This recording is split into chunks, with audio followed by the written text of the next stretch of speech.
રાજકોટથી સમાચાર paper checking કરતા શિક્ષકોમાં રોષ। ઉન્નતિ સ્કૂલમાં શિક્ષકોને દયનીય સ્થિતિ જોવા મળી છે। પેપર ચેકિંગ માટે પૂરતી સુવિધાનો અભાવનો પણ આરોપ લાગ્યો છે। પાર્કિંગ અને અન્ય સાધનોનો પણ ઉણપ જોવા મળી રહી છે। ગરમીમાં માત્ર 2 જ પંખા હોવાનો આરોપ છે। સંચાલકો સામે પણ ગેરવર્તનનો આરોપ છે। મજૂરો કરતા ઓછું વેતન અપાતું હોવાનો આક્ષેપ। શિક્ષકોએ ઉચ્ચારી પેન ડાઉનની ચેતવણી। વધુ માહિતી ન્યૂઝ 18 સંવાદદાતા અંકિત પાસેથી મેળવીશું। અંકિત, સમગ્ર ઘટના શું છે, શું માંગ છે શિક્ષકોની?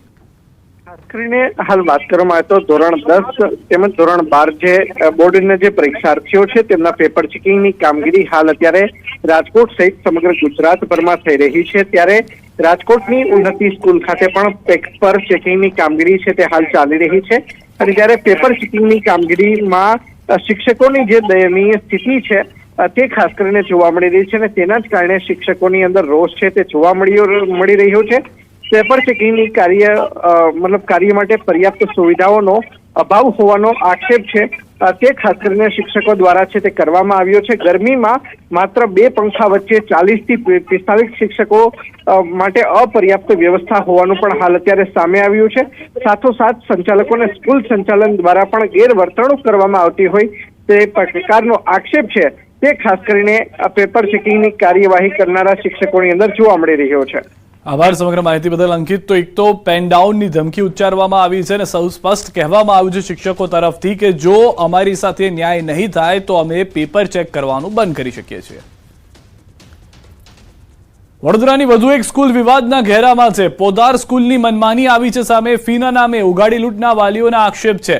એફઆરસીની નક્કી ફી કરતા વધુ ફી ઉઘરાવતા હોવાનો આરોપ છે। છેલ્લા 3 વર્ષથી વધુ ફી વસૂલતા હોવાનો આક્ષેપ। દરેક ધોરણમાં 12 થી 15,000 વધુ લેતા હોવાનો આરોપ। સિનિયર કેજીમાં 33,000 સામે 51,360 વસૂલાયા।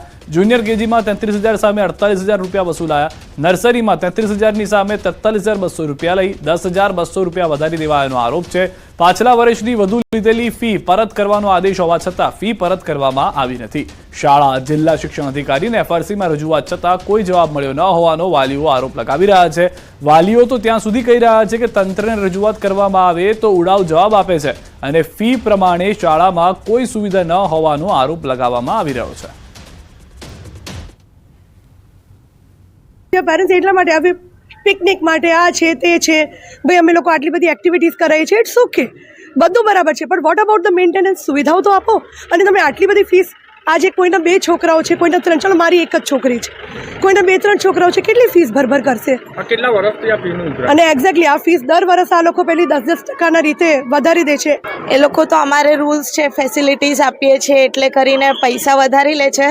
એસી આખું વર્ષ ચાલતું નહોતું, કેટલી કમ્પ્લેન કરી, રિપેર કરાવવા કોઈ રાજી નહોતું। મારો છોકરો કે મમ્મી વોશરૂમ ગંદુ હોય ને તો હું નથી જતો, ઘરે આવીને દોડતો વોશરૂમ જાય છે।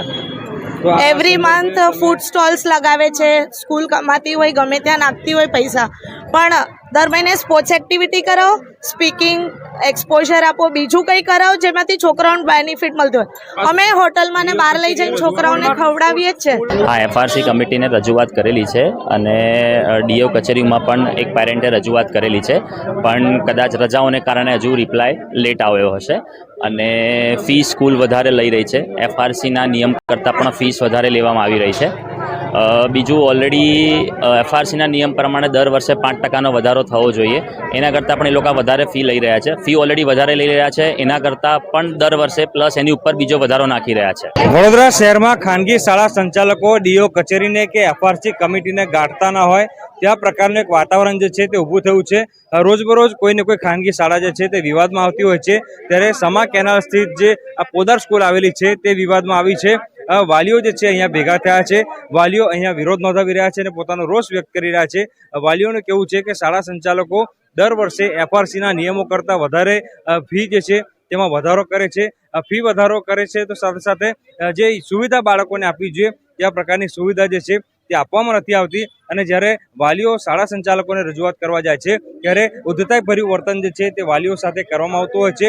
સમગ્ર મામલે જે વાલીઓ છે તેમના દ્વારા જે ડીઓ કચેરી અને એફઆરસી કમિટી સમક્ષ રજૂઆત કરવામાં આવી છે, પરંતુ ડીઓ કચેરી કે એફઆરસી કમિટી દ્વારા આ વાલીઓની ફરિયાદનું કોઈપણ પ્રકારનું નિરાકરણ જે છે તે લાવવામાં નથી આવ્યું. એટલે ટૂંકમાં કહીએ તો જે પ્રમાણે ખાનગી શાળા સંચાલકો વડોદરા શહેરમાં પોતાની મનમાની ચલાવી રહ્યા છે, તેનાથી એ સ્પષ્ટ થઈ રહ્યું છે કે ડીઓ કચેરીનું કે એફઆરસી કમિટીની જે પકડ ખાનગી શાળા સંચાલકો પર હોવી જોઈએ તે પકડ છે ને, એના કારણે જ ખાનગી શાળાના સંચાલકો બેફામ બનીને વાલીઓને લૂંટી રહ્યા છે.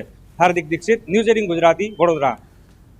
ધારાસભ્ય કિરીટ પટેલનો ગંભીર આરોપ. એચએનજીયુમાં ગુણ સુધારા કૌભાંડ અંગે આક્ષેપ. મુખ્ય આરોપીનું નામ એફઆઈઆરમાં નોંધવામાં નથી આવ્યું. કુલપતિ નામ ન નોંધાવતા હોવાનો પણ આરોપ છે. કાયમી કર્મચારીનું ફરિયાદમાં નામ નથી.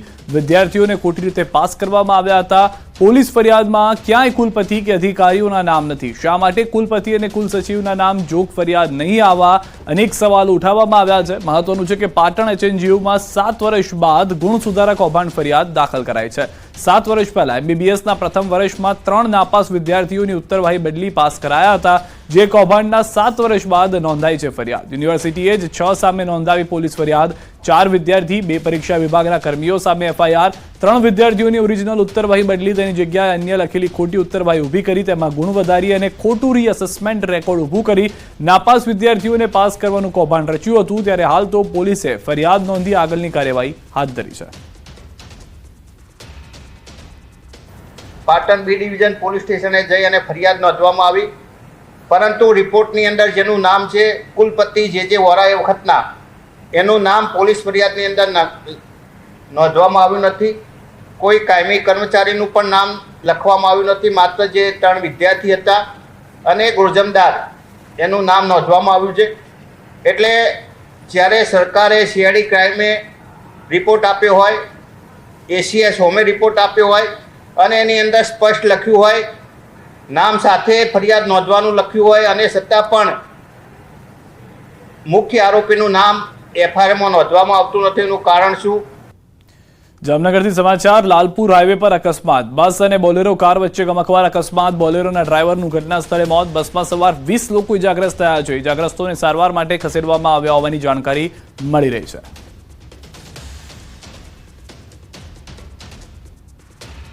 જામનગર લાલપુર હાઈવે પર બસ અને પિકઅપ વાન બોલેરો વચ્ચે અકસ્માત સર્જાયો છે. આ ગમખ્વાર અકસ્માતને લઈને અહીં જે પ્રકારના દ્રશ્ય જોઈ રહ્યા છો, બોલેરોનું છે તે સ્ટોથ વળી ગયો છે. બીજી તરફ બસ છે તે બસમાં પણ સવાર કેટલાક લોકોને ઇજાગ્રસ્ત થતા 108 મારફતે જીજી હોસ્પિટલ ખાતે સારવાર માટે ખસેડવામાં આવ્યા છે.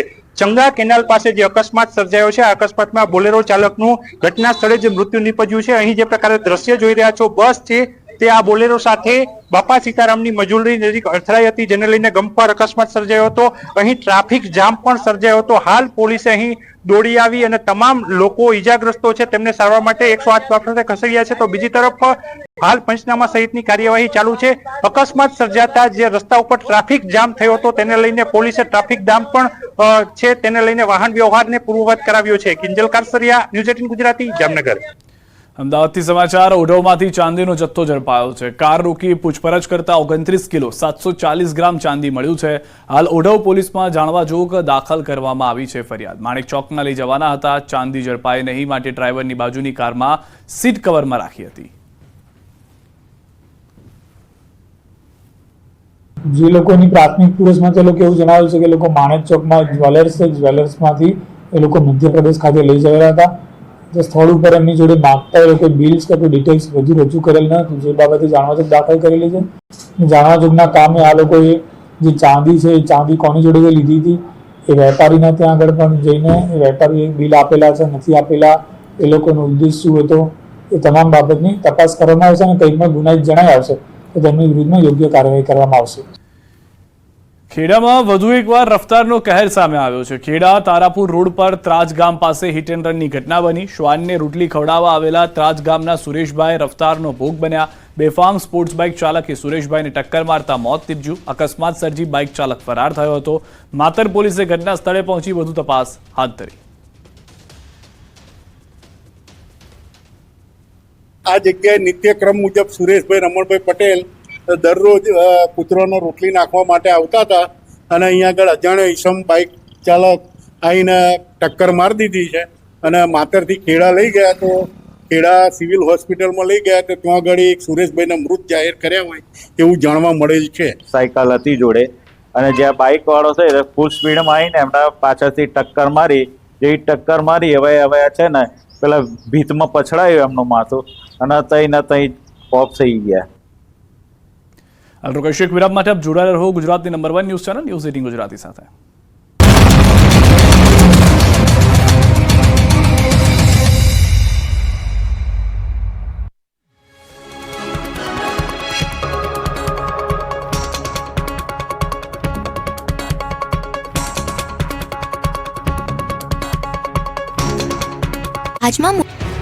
ભાવનગરમાં ગેરકાયદેસર આવાસો પર તંત્રે તવાઈ બોલાવી. ભાવનગર મહાનગરપાલિકા દ્વારા કુંભારવાડા વિસ્તારમાં મેગા ડિમોલ્યુશનની કામગીરી કરાઈ. કુંભારવાડામાં ગઢેજી શુદ્ધિકરણ પ્રોજેક્ટને અડચણરૂપ 811 જેટલા આવાસોનું મેગા ડિમોલ્યુશન શરૂ કરવામાં આવ્યું. અગાઉ આ વિસ્તારમાં 811 જેટલા મકાન માલિકોને 2 વખત નોટિસ આપવામાં આવી હતી.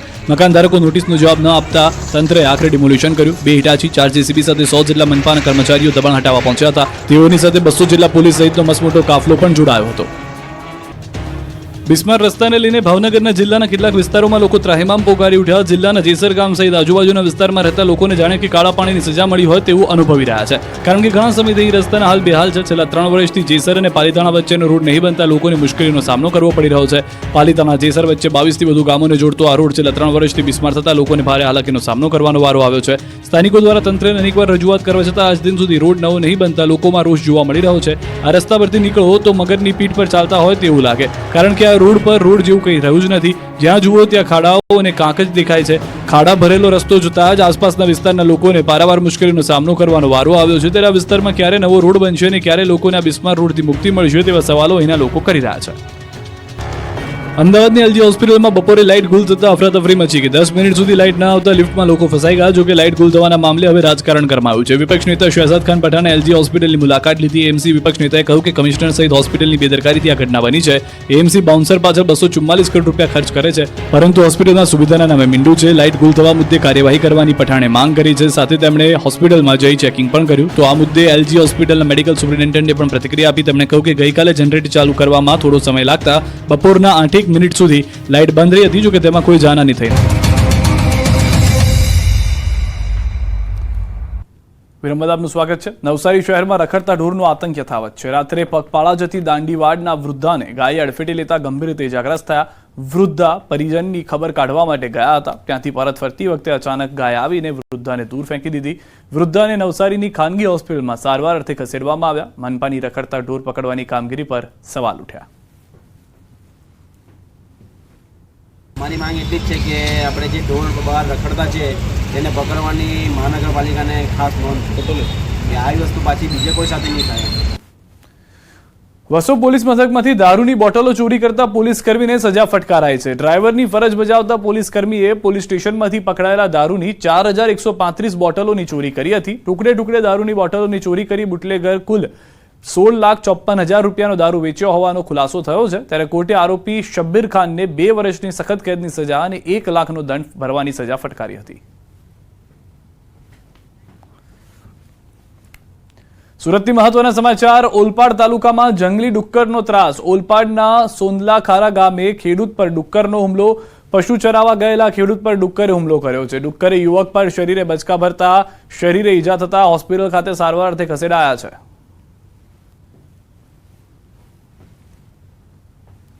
એ ડુક્કરનો ત્રાસ એટલો બધો વધી ગયેલો છે કે રાતના ખેતર જોવું હોય તો બી તકલીફ પડે એવું છે. એકલા તો ખેતર જવાતું જ નથી હવે. એટલે ડુક્કર માટે કોઈ સરકાર પગલાં લે, એના માટે પગલાં કોઈ લે સૂચિત તો સારું, નક્કી તો ખેતી કરવી અઘરી છે. તો સુરતમાં આદમખોર દીપડાનો પણ આતંક છે. ખેતરમાં કામ કરતા મજૂર પર કર્યો હતો હુમલો. બારડોલીના ઉતારા ધામડોદ સીમની ઘટના છે. દીપડાના હુમલાથી લોકોમાં ભયનો માહોલ છે. આંબાવાડીમાં કામ કરતા મજૂર પર દીપડાના હુમલાથી સ્થાનિક લોકોમાં ફફડાટ જોવા મળ્યો. લોકોએ કહ્યું કે અગાઉ પણ આવી ઘટના બની હતી. ત્યારે ફરી દીપડાના હુમલાથી વન વિભાગ સતર્ક થઈ ગયું છે.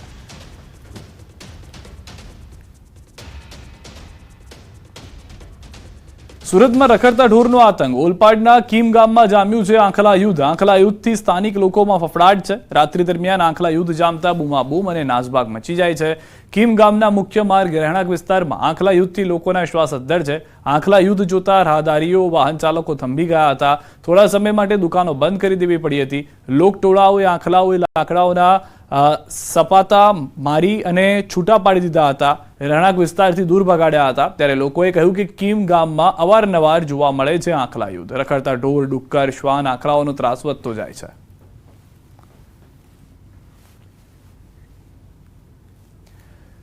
પાકિસ્તાનમાં ટામેટાની નિકાસ બંધ હોવાને કારણે ખેડૂતોને ભારે મુશ્કેલીનો સામનો કરવો પડી રહ્યો છે. ટામેટા પાકેલા હોવા છતાં ખેડૂતો તેમને ઉતારવા માટે તૈયાર નથી, કારણ કે તેમને યોગ્ય ભાવ મળતા નથી. હાલ ટામેટાના ભાવ માત્ર 2 રૂપિયા કિલો સુધી પહોંચી ગયા છે. મહેસાણાના કડીના ખાખરિયા ટપ્પા વિસ્તારમાં 20થી વધુ ગામડાઓમાં ઉગાડવામાં આવ્યા છે ટામેટા, અને આ ટામેટા સમગ્ર ભારતમાં વિતરિત થાય છે. 10 વર્ષ પહેલા પાકિસ્તાનમાં ટામેટાની નિકાસ થતી હતી, પરંતુ હવે તે બંધ છે. જો નિકાસ ફરી શરૂ થાય તો ખેડૂતોને વધુ સારી કિંમત મળી શકે છે. હાલમાં 26 કિલોના 1 કેરેટની કિંમત માત્ર 60 રૂપિયા છે, જે ખેડૂતને બિલકુલ પોસાય તેમ નથી. ખેડૂતોને ત્યાં જે મજૂર આવે છે તેની મજૂરી કરતાં પણ ખેડૂતોને હાલમાં ઓછા ભાવ મળી રહ્યા છે. અત્યારે ભાવ માર્કેટમાં લઈ જાય તો જમાલપુર માર્કેટમાં લઈ જઈએ તો 70-80 રૂપિયા, તો 60 રૂપિયા ખર્ચો લાગે તો 20 રૂપિયા વધે. એના તો અહીંથી ડાયરેક્ટ ખેડૂત 30-40માં કેરેટ આપી દે, એટલે ભાડા ખર્ચા ના નીકળે એના હિસાબથી. બહાર નિકાસ થાય તો ખેડૂતને 5 પૈસા વધારે મળે એમ. મજૂરી વીઘે અમારે તો લગભગ 25,000 રૂપિયા તો મજૂરી ખર્ચો થઈ જાય. આ બાંધવાનું દોરી ને એવું બધું. તારને દંડાની ઓ લાવી એટલે 30 રૂપિયા તો અમારે દંડો આવે. તાર 100 રૂપિયા કિલો. એ બધું ગણવી એટલે અમારે વીઘે 40,000 રૂપિયા અને 15,000 રૂપિયા ઉધડ હાલે જમીનની વીઘે. અમે જે વેણીને ઘરે લાવીએ અને જે ખર્ચો થાય એના કરતાં નીચા ભાવમાં માગે છે. ભાવ મળતા નથી પૂરા અને ખર્ચો વધી જાય છે, એટલે વેણવાનું બંધ કરી દીધું છે. અત્યારે ટામેટાનો શું ભાવ હશે? અત્યારે 20થી 30 રૂપિયા માગે છે. સૌરાષ્ટ્રનું અગ્રીમ ગણાતું ગોંડલ માર્કેટિંગ ઘઉં અને ચણાની આવકથી ઉભરાયું છે. યાર્ડમાં ઘઉં અને ચણાની સિઝનની રેકોર્ડ બ્રેક આવક નોંધાઈ હતી. યાર્ડમાં ઘઉંના 1.25 લાખ કટ્ટાની તથા ચણાની 70થી 80,000 કટ્ટાની આવક થવા પામી હતી. યાર્ડ બહાર 1600થી વધુ વાહનોની નોંધણી થવા પામી હતી. હરાજીમાં ઘઉંના 20 કિલોના ભાવ ₹470થી 650 સુધીના બોલાઈ રહ્યા હતા, જ્યારે દેશી ચણાના 20 કિલોના ભાવ ₹900થી 1050 સુધીનો બોલાયો હતો. યાર્ડના સત્તાધીશો દ્વારા ઘઉં અને ચણાની આવકને લઈને અન્ય જાહેરાત ન કરવામાં આવે ત્યાં સુધી આવક સદંતર બંધ કરવામાં આવી છે. સમગ્ર સૌરાષ્ટ્રભરમાંથી ખેડૂતો પોતાની જણસી વેચવા માટે ગોંડલ માર્કેટિંગ યાર્ડમાં આવતા હોય છે. આજે આવક ચાલુ કરતા ઘઉંની આવક 1 લાખથી 1.25 લાખ જેવા કટ્ટા ઘઉંની આવક થઈ છે. સાથોસાથ ચણા પણ, એમાં સફેદ ચણા, દેશી ચણા બંને મેળવી 70થી 85,000 ગુણી ચણા પણ આવેલ છે. એટલે આખું માર્કેટિંગ યાર્ડ અત્યારે ફૂલ ભરાઈ ગયું છે. આવક ચાલુ છે, સાથોસાથ વેચાણ પણ ચાલુ છે. એટલે આગામી દિવસોમાં બધાનો સેલ થઈ જવાનો છે. પરંતુ માર્ચ એન્ડિંગની તારીખ 26 થી 31 સુધીની રજા આવતી હોય દરેક ખેડૂત મિત્રોને નમ્ર વિનંતી કે નવી જાહેરાત આપણા પોર્ટલ દ્વારા ન થાય ત્યાં સુધી ઘઉં અને ચણા અત્રે લઈને આવવા નહીં, એવી તમને બધાને વિનંતી કરવામાં આવે છે. રંગીલા રાજકોટમાં રોગચાળો વકર્યો છે. ડબલ ઋતુના કારણે રોગચાળો વકર્યો છે. ખાનગી અને સરકારી હોસ્પિટલો ઉભરાઈ છે. શરદી, ઉધરસ, તાવ, ઝાડા ઉલટીના કેસ વધ્યા છે. મનપા આરોગ્ય અધિકારી જયેશ વાકાણીએ કહ્યું, ડબલ ઋતુના અનુભવને કારણે રોગચાળો વકર્યો છે. તાપમાનને લઈને મનપા દ્વારા ગાઈડલાઈન જાહેર કરવામાં આવી છે. ભારે તાપમાં કઈ રીતે પોતાને સાચવી શકો, મનપા દ્વારા ગાઈડલાઈન જાહેર કરવામાં આવી છે. બાંધકામ સાઇટ પર શું ધ્યાન રાખવું તેની ગાઈડલાઈન જાહેર કરવામાં આવી છે.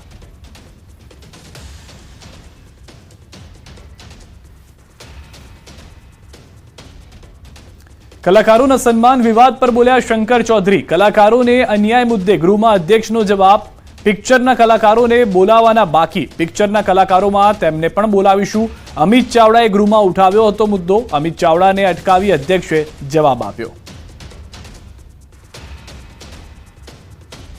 તો હાલમાં જે જાણકારી મળી રહી છે, જે રીતે વિક્રમ ઠાકોર નારાજ હતા, તેઓએ કહ્યું હતું કે કેટલાક લોકોને બોલાવ્યા પરંતુ તેમને અને તેમના સમાજમાંથી કોઈને આમંત્રણ આપવામાં નથી આવ્યું, જેને લઈને પહેલેથી જ કોંગ્રેસ આક્રમક જોવા મળી રહ્યું છે. ગૃહમાં અધ્યક્ષને આ સવાલ પૂર્ણ થાય તે પહેલા જ અધ્યક્ષે જવાબ આપી દીધો છે. કલાકારોના સન્માન પર શંકર ચૌધરીએ જવાબ આપ્યો છે. પિક્ચરના કલાકારોને બોલાવવાના બાકી છે. પિક્ચરના કલાકારોને પણ બોલાવીશું. અમિત ચાવડાએ ગૃહમાં જે સવાલ ઉઠાવ્યો હતો તેમને અટકાવીને અધ્યક્ષે જવાબ આપી દીધો છે. કલાકારો જે અત્યારના આવ્યા હતા તે પિક્ચરના કલાકારો ન હોવાની સ્પષ્ટતા પણ થઈ ચૂકી છે. સૌથી વધારે મહત્વની વાત એ છે કે પિક્ચરના કલાકારો હવે આવશે. અથવા તો જે પિક્ચરના કલાકારોને બોલાવવામાં આવવાના છે તેમાં વિક્રમ ઠાકોરનું પણ નામ હોઈ શકે છે.